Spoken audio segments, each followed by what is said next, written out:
तो सबका स्वागत करते हैं शो टाइम और आज एक्सप्लेन करने जा रहे हैं डीमन स्लेयर का सीजन 1 का एपिसोड नंबर 9। तो चलिए शुरू करते हैं गाइस। इस वीडियो पे कर दीजिए 100+ लाइक जिससे कि मैं नेक्स्ट एपिसोड अपलोड कर सकूं और दूसरी अमेजिंग सीरीज पे एक्सप्लेन करता रहूं। और अब तक हमने डीमन स्लेयर में देखा कि किस तरह मिस टामायो हेल्प करने के लिए टांजिरो को घर पे ला चुकी थी, बट अभी किबुत्सुजी के 2 डीमंस ने अटैक कर दिया इनके छुपे हुए घर पे। और अब देखते हैं आगे होता है क्या। और चलिए शुरू करते हैं इस एपिसोड को। और अब हम देख पा रहे थे इन 2 डीमंस ने यहाँ पे आके अटैक कर दिया है और अटैक करने के बाद पूरी बिल्डिंग को तोड़ने लग रहे हैं। और यहाँ पर उनमें से एक डीमन बोलता है कि यहाँ पर ब्लड डीमन आर्ट का यूज करके इस जगह को छुपाया गया था, बट अब ये जगह छुपी नहीं हुई है हमसे।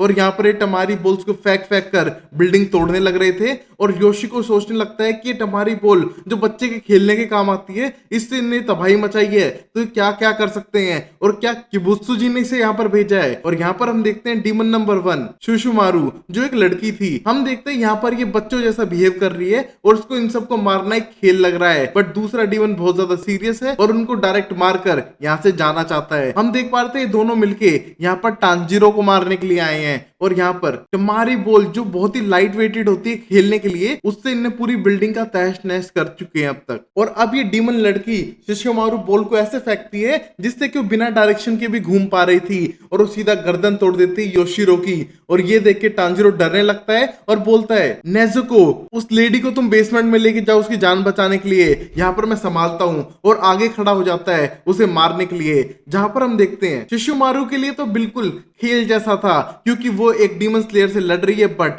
वो बहुत ही ज्यादा पावरफुल है। और तभी शिशुमारू उस बोल को फेंकती है। हम देखते हैं यहाँ पर टांजिरो को लग रहा था कि वो बोल को स्टॉप कर सकता है क्योंकि उसने ध्यान दिया जब उसे बचने का ट्राई करो तभी बोल अपनी डायरेक्शन बदलती है। और तभी वो उससे बचने का ट्राई नहीं करता, फोकस करते हुए बोल पे कॉन्सेंट्रेट करने की कोशिश कर रहा था। हम देखते हैं जैसे बोल उसके पास आती है वो उसे स्टैब कर देता है, बट हम देख पा रहे थे कि स्टैब करने से कोई फायदा नहीं हुआ है। वो बोल अपने आप उस तलवार के बाहर जाने के बाद यहाँ वहां टकराने लगती है और तबाही मचाने लगती है। और यहाँ पर शिशुमारू जो डीमन है वो साफ करती है कि इतनी इजी नहीं है उसकी बोल से लड़ना। और यहाँ पर टांजिरो स्मेल कर पा रहा था कि ये डीमन दूसरों की तरह नहीं है, इनकी स्मेल कुछ ज्यादा ही स्ट्रॉन्ग है और पावरफुल फील हो रहे हैं, शायद एक किबुत्सुजी से जुड़े हुए डीमंस हैं। और वहां पर वो लड़ने का ट्राई करता है, बट हम देख पा रहे थे टांजिरो की पावर इनफ नहीं थी इन डीमन से लड़ने के लिए। और यहाँ योशिरो जिसका हेड कट चुका था वो अपने आप रीग्रो करने लगता है और बोलता है, मिस टामायो मैंने पहले ही कहा था कि डीमन स्लेयर के साथ काम नहीं करते हैं और यहाँ पर किबुत्सुजी हमें पकड़ सकता है, मैंने आपको पहले ही वार्न किया था। और आपको पता है मैं अभी ये ब्लड डीमन आर्ट सीख रहा हूँ, मैंने इतने सारे लोगों को गायब कर लिया, बट इसका मतलब ये नहीं है कि उनकी एग्जिस्टेंस ही खत्म नहीं होगी, लोग उन्हें ढूंढते हुए तो आ सकते हैं ना। और आपको पता है जितने ज्यादा लोग उतनी ज्यादा सेंट, उतना ज्यादा पकड़े जाने का खतरा, बट आपने हमारी बात नहीं सुनी। और यहाँ पर मिस टामायो को लगता है कि शायद उसने कोई गलती कर दी है, बट अब लेट हो चुके हैं, अब उनके पास कोई ऑप्शन नहीं है, अब उन डीमन से उन्हें लड़ना ही पड़ेगा और जीतना होगा।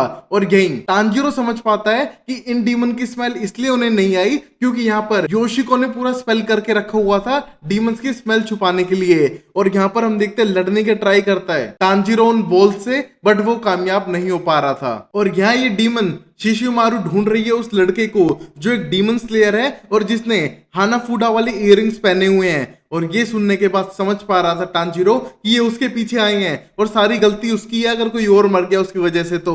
और यहाँ पर लड़ने का ट्राई करता है, बट हम देखते हैं यहाँ पर चोट लग चुकी थी मिस टामायो को भी। और ये देख के बहुत ज्यादा गुस्सा आने लग रहा है योशिरो को और बोलने लगता है कि आपको कुछ नहीं हो सकता है, मुझे आपके साथ टाइम बिताना है। और यहाँ पर हम देखते हैं गुस्सा होते हुए उनको प्रोटेक्ट करने का ट्राई कर रहा था, जहां पर टांजिरो देख नहीं पा रहा है कि बोल कहां से आ रही है, बिना किसी से टकराए अपनी डायरेक्शन चेंज कर रही है जो बहुत ही अजीब था उसके लिए। और यहाँ पर योशिरो बोलता है, बेवकूफ डीमन स्लेयर तुझे दिख नहीं रहा है वो एरोस जिनके ऊपर चलने लग रही हैं। और हम देखते हैं यहाँ पर टांजिरो को कुछ नहीं दिख रहा था और तभी योशिरो अपना मैजिक स्पेल करके अपना विजन देता है टांजिरो को। और ये स्पेल पाते ही हम देखते हैं टांजिरो देख पा रहा था बॉल्स की डायरेक्शन को कि कैसे वो टर्न हो रही है और उन बॉल को डॉज कर पाता है, बट उसको नोटिस हो रहा था कि उसे 2 डीमन की स्मेल आ रही है बट यहाँ एक ही है, शायद कहीं वो दूसरा छुप के बैठा है और उसको भी उसे ढूंढना होगा। यहाँ पर हम देखते हैं टांजिरो लड़ने लगता है इस डीमन वुमन के साथ में जिसके अब 6 हाथ हैं। हम देखते हैं हर हाथ से बॉल फेंकने लगती है, बट टांजिरो डॉज कर रहा था और बोलता है अपनी बहन नेजुको को कि जाके उस डीमन को पकड़ के मारो जो दूसरा छुप कर बैठा है। और तभी वो डीमन शिशिमारू देख पाती है कि इसने हानाफुडा इयररिंग्स पहनी हुई है और उसको मारने के लिए तैयार थी, क्योंकि किबुत्सु जी ने इसी को मारने के लिए यहाँ पर इसे भेजा है। और अब बोलती है कि तुम लकी हो कि तुम 12 इजुकी के हाथों मरोगे। और ये कहने के बाद मिस टामायो से एक्सप्लेन करती है कि शायद ये किबुत्सु जी से ज्यादा ही रिलेटेड है, मुझे इसका ब्लड भी चाहिए। और हम देखते हैं टांजिरो उनसे कंफर्म करता है और उसको समझ आता है कि इसको मार के इसका ब्लड लेना है, जिससे कि वो स्टडी और रिसर्च में काम आ सके उसकी बहन को वापस ह्यूमन बनाने के लिए। और यहाँ पर लड़ना शुरू करता है अपनी बहन नेजुको के साथ में, जहां पर नेजुको उस छुपे हुए डीमन को मारने के लिए जाती है। और यहाँ पर टांजिरो लड़ने वाला है इस लेडी डीमन शिशिमारू से। और यहाँ मिस टामायो थोड़ी टेंशन में है, क्योंकि अगर ये 12 इजुकी से बिलोंग करती है तो ये बहुत ज्यादा पावरफुल होगी। बट यहाँ पर टांजिरो वाटर ब्रीथिंग की थर्ड टेक्निक यूज करता है, डांसिंग वाटर, और यहाँ पर उसके 6 हाथ काट देता है। और यहाँ पर पूछने लगता है मिस टामायो से कि मुझे इसका ब्लड लेना चाहिए क्योंकि उससे रिलेटेड हो सकती है। तो मिस टामायो बोलती है हो सकती है, प्लीज इसका सैंपल जरूर लेना। और यहाँ पर टांजिरो ट्राई करता है उससे लड़ते हुए उसका ब्लड सैंपल लेने के लिए। बट तभी शिशिमारू अपने आप को हील करने लगती है और बोलती है कि तुम कुछ भी प्लान कर रहे हो मेरे ब्लड के लिए, वो तुम्हें कभी नहीं मिलने वाला है। और जो भी तुम प्लान कर रहे हो किबुत्सु जी के खिलाफ, वो हम कामयाब नहीं होने देंगे। और यहाँ पर अपने आप को जल्दी से हील करती है और लड़ने के लिए तैयार थी टांजिरो से। और टांजिरो हैरान है उसने इतनी जल्दी अपने आप को हील क्यों कर लिया, क्योंकि लास्ट टाइम जब वो डीमन से लड़ा था वो अपने आप को इतनी जल्दी हील नहीं कर पा रहे थे। और तभी योशिरो उसे दूर से बोलता है कि तुम इनको हल्के में मत लो, ये इजुकीज हैं, ये बहुत ही ज्यादा पावरफुल हैं और इनके साथ मजाक नहीं, इनको खत्म करो जल्दी से। और हम देखते हैं टांजिरो लड़ने का ट्राई करता है, बट यहाँ पर ये बहुत ज्यादा पावरफुल थे। और हम देखते हैं यहाँ पर नेजुको उस दूसरे डीमन को ढूंढ के मारना शुरू करती है, बट ये उसके लिए इजी नहीं था क्योंकि उसके हाथों में आंखें थी। हम देख पाते हैं शायद उससे ही वो सब चीजें कंट्रोल कर रहा था। और यहाँ पर दूर फेंक के मारता है नेजुको को एक ही इशारे में। हम देख पा रहे थे कि नेजुको के ऊपर भी बॉल फेंकने का ट्राई करती है शिशिमारू, बट तभी उसे बचा लेता है टांजिरो। और यहाँ पर ये दोनों डीमन मिलके भारी पड़ने लग रहे थे इन सब लोगों पे। और तभी योशिरो बोलता है टांजिरो तुम इस बोल्ड वाली डीमन को हम पे छोड़ दो, तुम उस दूसरे डीमन से जाके लड़ो। और यहाँ पर टांजिरो समझाता है अपनी बहन को कि ज्यादा एग्रेसिव होने की जरूरत नहीं है, नेजुको वो सब कुछ संभाल लेंगे। और यहाँ पर टांजिरो जाता है उस दूसरे डीमन से लड़ने के लिए।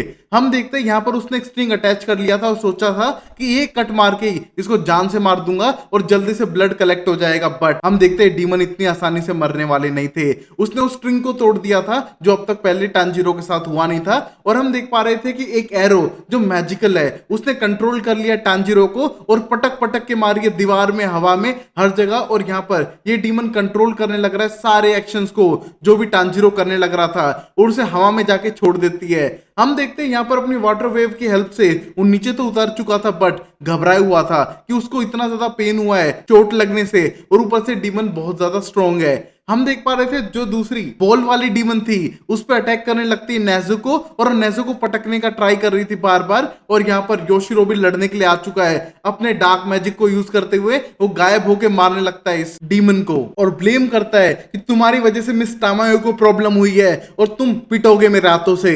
और तभी वो दूसरा डीमन बोलता है टामायो, अच्छा वो भागी हुई डीमन, चलो हमें दो डीमन एक साथ मिल चुके हैं, इन दोनों के सर को लेकर जाएंगे तो शायद कोई हमें इनाम मिले किबुत्सु जी से। और यहाँ पर लड़ना शुरू होते हैं और हम देख पाते हैं कहीं ना कहीं टामायो भी छुप के रहने लग रही थी और अब इन डीमन से उसके बारे में पता चल चुका है तो शायद इसको भी मार कर ही जाएंगे। और तभी नेजुको एक बॉल को किक करने का ट्राई करती है, बट उसका पैर टूट जाता है, जहां पर मिस टामायो उसे मना भी कर रही थी बट वो लेट हो चुकी थी और यहाँ पर हील नहीं हो पा रही है नेजुको जल्दी से। और ये देख के समझ पा रही थी मिस टामायो कि इतनी पावरफुल नहीं है नेजुको जितने दूसरे डीमंस है और उसको हील होने में भी टाइम लग रहा है, तो उसे एक इंजेक्शन लगाती है जिससे कि उसकी हीलिंग फास्ट हो सके। हम देखते हैं यहाँ पर नेजुको मिस टामायो को बिल्कुल अपनी माँ की तरह देख रही थी जैसे कि उसकी माँ ही हो। और यहाँ पर कहीं ना कहीं नेजुको के अंदर एक इमोशन है जो सबको अपनी फैमिली की तरह ही मानता है जब तक वो ह्यूमन पे अटैक ना करे। हम देखते हैं यहाँ पर लड़ने का ट्राई कर रहा था टांजीरो, बट उससे हो नहीं पा रहा है क्योंकि वो एरोज उसकी तरफ यहाँ वहां से आती हैं और उसको कंट्रोल करने लगती हैं, यहाँ तक कि उसकी तलवार तक को। और हम देखते हैं इस टाइम इस डीमन ने एक ऐसी एरो मारी थी जिससे कि वो अपनी तलवार पे से कंट्रोल खो देता है और तलवार जमीन पे गिर जाती है, उसके एरो से हाथ टूटने वाला था। हम देखते हो अपने आप को गोल गोल घुमाने लगता है जिससे कि उस एरो की डायरेक्शन से अपने हाथ को बचा सके। और ये देख के वो डीमन बोलता है तुम तेज तो हो बट इसका मतलब नहीं है कि तुम लंबे टाइम तक जिंदा रहने वाले हो। और तभी उसके ऊपर फाइनल अटैक करता है उसे मारने के लिए। और यहाँ पर टांजीरो हार मारने वालों में से नहीं था, उसे इस डीमन का ब्लड चाहिए अपनी बहन की जान बचाने के लिए। और अब टांजीरो ने प्लान कर लिया था फिफ्थ फॉर्म और थर्ड फॉर्म को यूज करते हुए वो बचता जाएगा इन वेव से, और बचने के बाद वो वाटर पूल बना के सीधा गर्दन काट देगा। इस बार उसके पास लास्ट ऑप्शन था, वरना शायद उसकी जान चली जाए। और यहाँ पर वो बचते हुए ट्विस्ट करते हुए सीधा गर्दन काट देता है उस डीमन की। और जैसे उस डीमन की गर्दन कट होती है ये एपिसोड खत्म हो जाता है गाइस। अगले एपिसोड में देखते हैं होता है क्या। तब तक के लिए वीडियो को लाइक करें, चैनल को सब्सक्राइब करें और देखते रहें शो टाइम अमेजिंग सीरीज के लिए। तब तक के लिए take care, bye bye, sayonara and Tata.